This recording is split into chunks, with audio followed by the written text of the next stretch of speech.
We provide you the platform to turn your dreams into reality. Give wings to your aspirations with KR Mangalam University.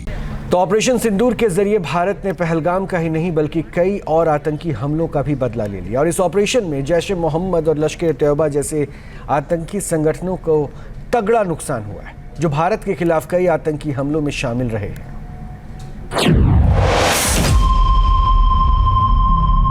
Pakistan की धरती पर चैन की नींद सो रहे आतंकियों ने कल्पना भी नहीं की होगी कि आधी रात को भारत मिसाइल हमला करेगा और ये रात उनकी जिंदगी की आखिरी रात साबित होगी। भारत के हमले में मौलाना मसूद अजहर का हेडक्वार्टर भी पूरी तरह से तबाह हो गया।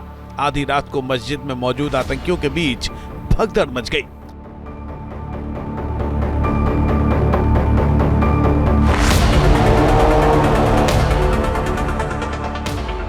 इस हमले में जैश ए मोहम्मद, लश्कर ए तैयबा जैसे आतंकी संगठनों के अहम ठिकाने मिट्टी में मिल गए।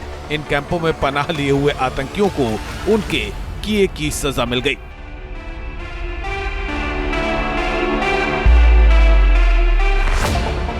पीएम मोदी की अगुवाई में भारत ने पाकिस्तान में मौजूद आतंकी ठिकानों को मिट्टी में मिलाने के लिए लंबी और फूल प्रूफ प्लानिंग की। पाकिस्तान में मौजूद आतंकी ठिकानों को निशाना बनाने से पहले भारत ने दुनिया भर के बड़े देशों को भरोसे में लिया। खुद पीएम मोदी ने कई राष्ट्राध्यक्षों से बात करके आतंक के खिलाफ लड़ाई में सहयोग मांगा। विदेश मंत्री एस जयशंकर भी दुनिया भर से समर्थन जुटाने की मुहिम में लगे रहे। पीएम मोदी की कूटनीति का असर हुआ और आतंक के खिलाफ जंग में कई अहम देश भारत के समर्थन में खड़े दिखाई दिए। भारत की कूटनीति के कारण पाकिस्तान अलग थलग पड़ गया और किसी देश ने उसके छल प्रपंच पर भरोसा नहीं किया। इसके बाद भारत ने तय वक्त, दिन और जगह पर सटीक हमले किए और आतंक की फैक्ट्रियों को नेस्तनाबूद कर दिया। ऑपरेशन सिंदूर को सफलता से अंजाम देने के बाद भारत ने दुनिया भर को इस ऑपरेशन की जानकारी दी। प्रेस कॉन्फ्रेंस करके पाकिस्तान का सच दुनिया के सामने रखा। राष्ट्रीय सुरक्षा सलाहकार अजीत डोभाल ने भी कई देशों के एनएसए और विदेश मंत्रियों से बात की और आतंकी ठिकानों पर हमले की जानकारी दी। विदेश मंत्री एस जयशंकर ने भी कई देशों के अपने समकक्षों से बात करके उन्हें ऑपरेशन सिंदूर के बारे में ब्रीफ किया। इस एयर स्ट्राइक से भारत ने सिर्फ पहलगाम का ही नहीं बल्कि कई आतंकी हमलों का बदला ले लिया, जिसे पाकिस्तानी आतंकी संगठनों ने अंजाम दिया था।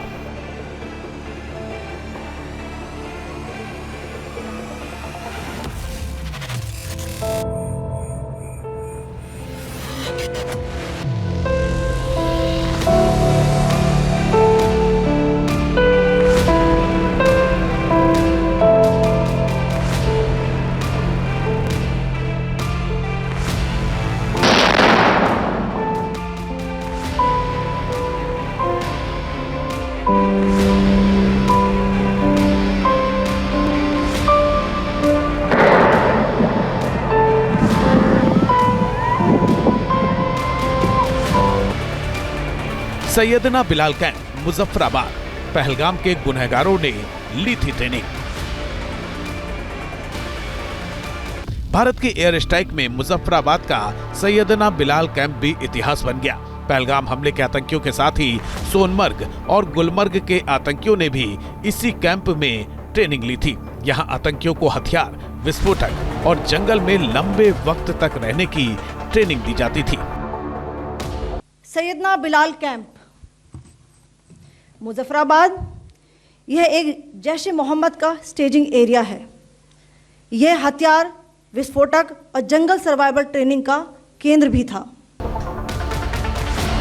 Mahmuna Zoya surgical camp, Sialkot. पठानकोट हमले की रची गई थी साजिश। सेना के हमले में सियालकोट का महमूना जोया सर्जिकल कैंप को जमींदोज करके भारत ने साल 2016 में पठानकोट एयरबेस पर हुए हमले का बदला ले लिया। महमूना जोया सर्जिकल में हिजबुल मुजाहिदीन का एक बड़ा ट्रेनिंग सेंटर था। साल 2016 में पठानकोट एयरबेस पर हमले की साजिश इसी कैंप से रची गई थी। सर्जिकल कैंप सियालकोट, यह अंतर्राष्ट्रीय सीमा से 6 किलोमीटर की दूरी पर है। मार्च 2025 में जम्मू एंड कश्मीर पुलिस के 4 जवानों की जो हत्या की गई थी, उन आतंकवादियों को इसी जगह पर ट्रेन किया गया था। दूसरा, महमूना जाया कैंप सियालकोट, यह 18 से 12 किलोमीटर आईबी से दूर था।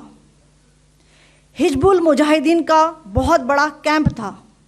यह कठुआ जम्मू क्षेत्र में आतंक फैलाने का नियंत्रण केंद्र था। पठानकोट एयरफोर्स बेस पर किया गया हमला भी इसी कैंप से प्लान और डायरेक्ट किया गया था। मरकज तैयबा मुरीद के यहीं रची गई थी 26/11 की साजिश। भारतीय वायुसेना ने पाकिस्तान के पंजाब प्रांत के मुरीदिके में स्थित मरकज तैयबा आतंकी ठिकाने को भी तबाह कर दिया। कई एकड़ में फैला ये कैंप जैश ए मोहम्मद का ठिकाना था। मुंबई हमले के आतंकियों को यही ट्रेनिंग दी गई थी। ऐसे में यहाँ पर हमला कर भारत ने मुंबई हमले का भी बदला ले लिया। मरकज तैयबा मुरीद के, यह आईबी से 18 से 25 किलोमीटर दूरी पर है। 2008 के मुंबई हमले के आतंकी भी यहीं से प्रशिक्षित हुए थे। अजमल कसब व डेविड हेडली भी यहाँ ट्रेन हुए थे। मरकज सुहान अल्लाह बहावलपुर, जैश ए मोहम्मद का हेडक्वार्टर। मिसाइल हमले में बहावलपुर में मौजूद मरकज सुहान अल्लाह को भी मिट्टी में मिला दिया गया। मरकज सुहान अल्लाह जैश का मुख्यालय था, जो आतंकियों की ट्रेनिंग और रिक्रूटिंग का केंद्र था। भारत पाकिस्तान इंटरनेशनल बॉर्डर से करीब 100 किलोमीटर दूर इस कैंप को मोस्ट वांटेड आतंकी मसूद अजहर का भी ठिकाना माना जाता है। यहाँ पर हुए हमले में मसूद अजहर के परिवार का सफाया हो गया।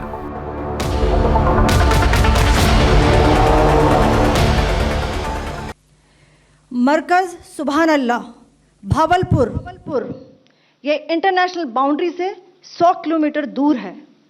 जैश ए मोहम्मद का मुख्यालय था। यहाँ पर रिक्रूटमेंट, ट्रेनिंग व इंडोक्ट्रिनेशन का केंद्र भी था।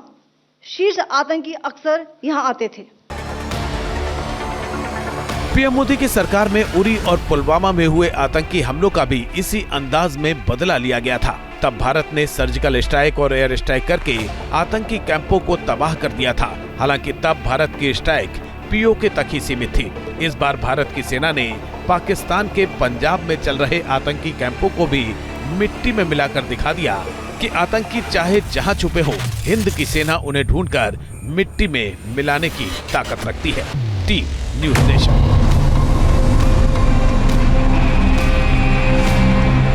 न्यूज़ नेशन अब व्हाट्सएप पर। खबरों के ताजा अपडेट के लिए न्यूज़ नेशन के इस QR कोड को स्कैन करें।